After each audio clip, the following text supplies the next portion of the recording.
அனைவருக்கும் வணக்கம். நம்ம வாழ்க்கையில ஏதோ ஒரு விஷயம் ரொம்பவே காலதாமதம் ஆகுது, அடுத்த கட்டத்துக்கு நம்மளால போக முடியல அப்படின்னா நம்ம செய்ய வேண்டிய முக்கியமான பூஜை அமாவாசை பூஜை. அதிலும் ரொம்ப முக்கியமான ஆடி அமாவாசை, தை அமாவாசை, மகாலி அமாவாசை வழிபாடு கண்டிப்பா பண்ணணும். இந்த மாதம் 9ஆம் தேதி தை அமாவாசை காலை 7:52 முதல் 10ஆம் தேதி காலை 7:34 வரை இருக்கிறது.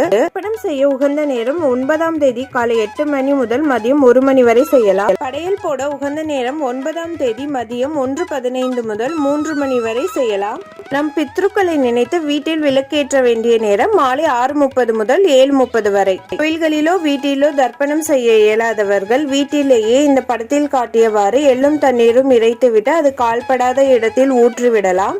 அமாவாசை என்று கண்டிப்பாக கோலம் போடக்கூடாது. கோலம் போடுவதனால் நம் பித்ருக்கள் நம் வீட்டிற்கு வருவது தடைபடலாம். தினத்தில் நாம் கண்டிப்பாக ஓர் உயிருக்காவது தானம்